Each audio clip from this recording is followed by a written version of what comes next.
Hello friends, welcome to back my YouTube channel. Please listen. आज के video में हम लोग सीखने वाले हैं यूज ऑफ इट, जो क्लास 10th के पॉइंट ऑफ व्यू से बहुत ही ज्यादा इंपॉर्टेंट है।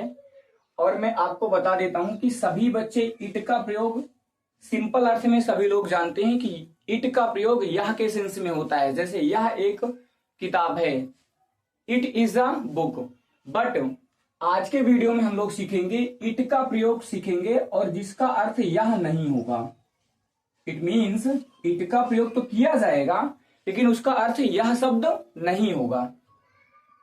और प्रयोग कहां होगा? आइडेंटिफिकेशन इसका है जब किसी सेंटेंस में समय आ जाए, दिन आ जाए, महीना आ जाए या मौसम का बोध हो जाए, मौसम बोलिए या ऋतु बोलिए, बात एक ही है, या कोई डेट आ जाए, वहां पे इट का प्रयोग किया जाता है। एग्जाम्पल समझते हैं। एग्जाम्पल से पहले आप लोग स्ट्रक्चर समझ लीजिए कि स्ट्रक्चर क्या कहता है। सबसे पहले आपको इट का प्रयोग करना है। अच्छा, ये जो इट का प्रयोग हम लोग कर रहे हैं यहाँ पे सब्जेक्ट के रूप में, इसे इम्पटी सब्जेक्ट भी बोलते हैं। इम्पटी सब्जेक्ट क्यों बोलते हैं? क्योंकि इसका कोई अर्थ नहीं होता है सेंटेंस में। इट का प्रयोग तो किया जाता है लेकिन इसका कोई अर्थ नहीं होता है, तो इसलिए इसे इम्पटी सब्जेक्ट या इंट्रोडक्टरी एडवर्ब भी बोलते हैं। तो सबसे पहले आपको इट लगाना है, फिर उसके बाद लगाना है हेल्पिंग वर्ब। हेल्पिंग वर्ब का मतलब क्या है? यहाँ पे इट के साथ आप इज लगाएंगे या वॉज लगाएंगे या विल लगाएंगे या विल भी लगाएंगे या कोई टेंस होगा, तो उस टेंस के अकॉर्डिंग जो भी हेल्पिंग वर्ब होगा वही यूज आप करेंगे।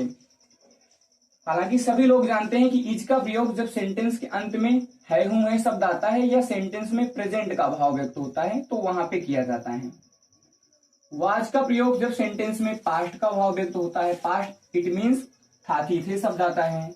विल का प्रयोग और विल बी का प्रयोग हम वहां करते हैं जब सेंटेंस के अंत में गा गी गे शब्द आता है।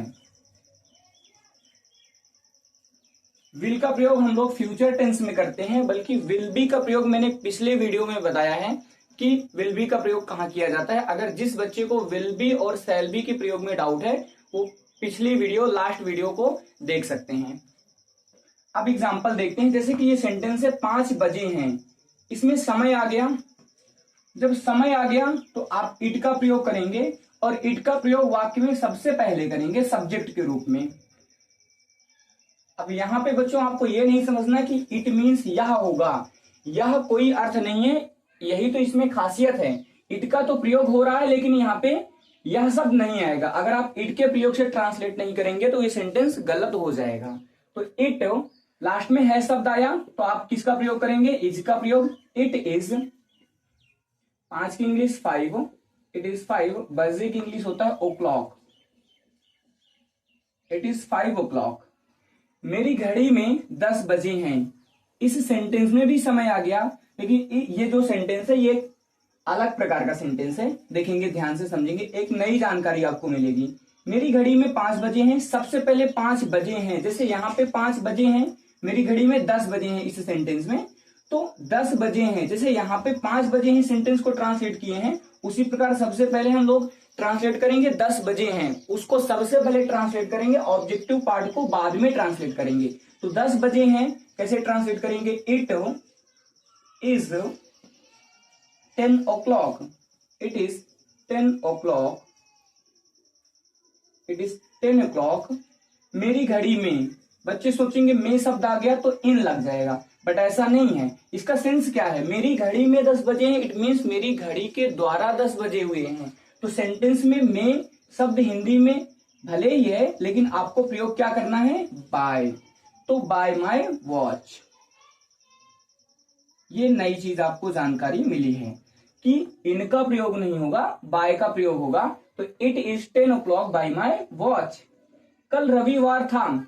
अब इस सेंटेंस में तो दिन आ गया, तो दिन का मैंने ये बताया आपको, समय आता है या दिन आता है या महीना आता है, तो वहां पे हमें इट का प्रयोग करना है एज अ सब्जेक्ट के रूप में। इट सेंटेंस के अंत में था शब्द आ गया, पास्ट का भाव व्यक्त हो रहा है, इट मीन्स था थी थे शब्द आ रहा है तो वॉज लगा देंगे। इट वॉज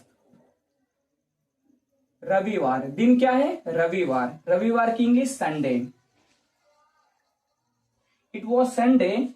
कल, जो कि पास्ट में सेंटेंस है तो यस्टरडे लिखेंगे कल की English. It was Sunday yesterday, अंधेरा हो रहा है। ये जो सेंटेंस है बहुत ही इंटरेस्टिंग सेंटेंस है। सभी बच्चे ऐसे के सेंटेंस गलत कर देते हैं। सेंटेंस को पहले समझिए। अंधेरा हो रहा है, अंधेरा हो रहा है, कोई ना कोई इसमें सब्जेक्ट कुछ है ही नहीं है, मौसम का भाव व्यक्त हो रहा है। इस सेंटेंस को ध्यान से अगर आप समझिए तो इस सेंटेंस में इट का प्रयोग हो जाएगा। सबसे पहले लगाएंगे इट, और सेंटेंस क्या है ये प्रेजेंट कंटिन्यूअस टेंस का सेंटेंस है, और प्रेजेंट कंटिन्यूअस टेंस है तो उसी के अकॉर्डिंग इसमें हेल्पिंग वर्ब लगाई जाएगी और वर्ब का भी प्रयोग किया जाएगा। तो प्रेजेंट कंटिन्यूअस टेंस में इज एमआर का प्रयोग होता है। सब्जेक्ट हमारा सिंगुलर नंबर है तो उसके साथ इज का प्रयोग कर दिया जाएगा। इट इज हो रहा है, ऐसे के सेंटेंस में गेट वर्ब का यूज किया जाता है। It is getting, ING form लगेगा। इट इज गेटिंग, अंधेरा की English dark, it is getting dark. ये सेंटेंस ट्रांसलेट किया जाएगा। एक सेंटेंस मैंने ऊपर लिखा है, ये कल बहुत गर्मी थी। इस सेंटेंस में भी मौसम का भाव व्यक्त हो रहा है। गर्मी सर्दी ऐसे वर्ड आते हैं तो वो मौसम का भाव व्यक्त होता है, और वहां पे हम लोग इट का प्रयोग करते हैं। कैसे? इट, थी शब्द आ गया तो पास्ट का भाव व्यक्त हो रहा है, वॉज लगाएंगे, इट वॉज। अच्छा बच्चे, एक चीज यहाँ पे बच्चे कंफ्यूज नहीं होना है कि पास्ट का भाव व्यक्त हो रहा है तो सर वर नहीं लगा रहे हैं, वॉज वर दोनों लगता है। वर इसलिए यहाँ पे प्रयोग नहीं किया जा रहा है क्योंकि इट हमारे पास जो सब्जेक्ट है वो सिंगुलर नंबर है, इसलिए वॉज का प्रयोग किया जाता है। तो इट वॉज बहुत गर्मी, it was very hot, it was very hot. कल की इंग्लिश क्या लिखेंगे? यस्टरडे। यहाँ पे स्पेस नहीं है तो आप लोग समझ जाइएगा। It was very hot yesterday. अगला सेंटेंस है हमारे पास, आज बारिश होगी, आज बारिश होगी। तो इस सेंटेंस में बारिश होगी, इसमें भी मौसम का भाव व्यक्त हो रहा है तो यहाँ पे भी इट का प्रयोग कर दिया जाएगा। सेंटेंस के अंत में गागी के शब्द आ गया, आज बारिश होगी। ये सेंटेंस टेंस का है, फ्यूचर इंडेफिनिट टेंस है तो विल शैल प्रयोग किया जाता है, तो उसी के अकॉर्डिंग हम लोग हेल्पिंग वर्ब लगा देंगे। मैंने कुछ हेल्पिंग वर्ब यहाँ पे लिखा था सिर्फ आपको ये समझाने के लिए कि ऐसे हेल्पिंग वर्ब आता है, बट जिस टेंस में हमारा सेंटेंस होगा उसी के अकॉर्डिंग हेल्पिंग वर्ब लगाई जाती है, या जिस सिंपल सेंटेंस में होगा उसी के अकॉर्डिंग हेल्पिंग वर्ब लगाई जाती है। तो इसमें सबसे पहले इट लगाएंगे, और गागी के शब्द आ गया अर्थात फ्यूचर इंडेफिनिट टेंस है तो विल लग जाएगा। इट विल, बारिश होने की इंग्लिश होता है रेन, इट विल रेन। आज की English today, it will rain today. अगला सेंटेंस है, कल स्कूल में छुट्टी होगी।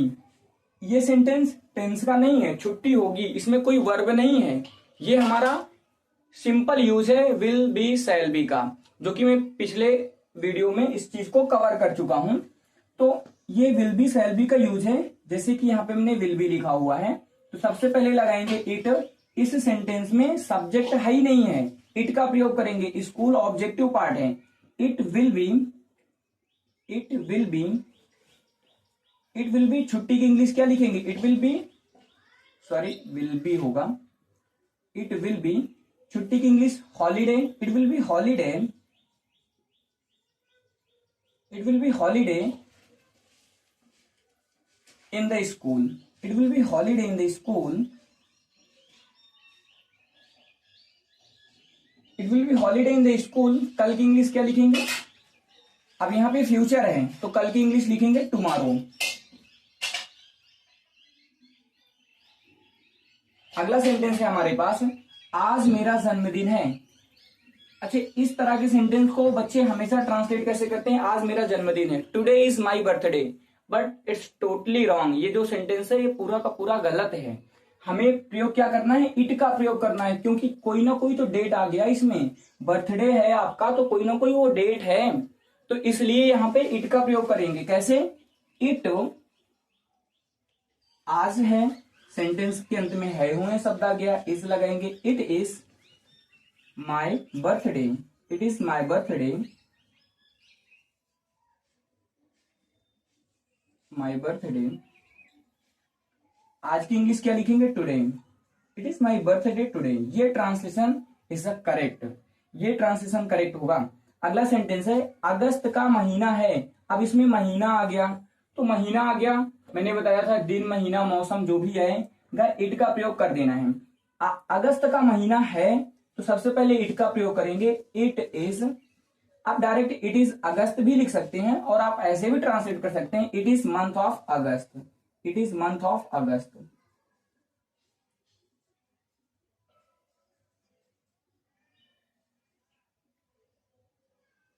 मंथ ऑफ अगस्त ऐसे ट्रांसलेट किया जाएगा। अगर ये वीडियो आपको बच्चों पसंद आई हो तो प्लीज इस वीडियो को लाइक करें, शेयर करें एंड चैनल को जरूर सब्सक्राइब करें। Thank you very much for watching this video.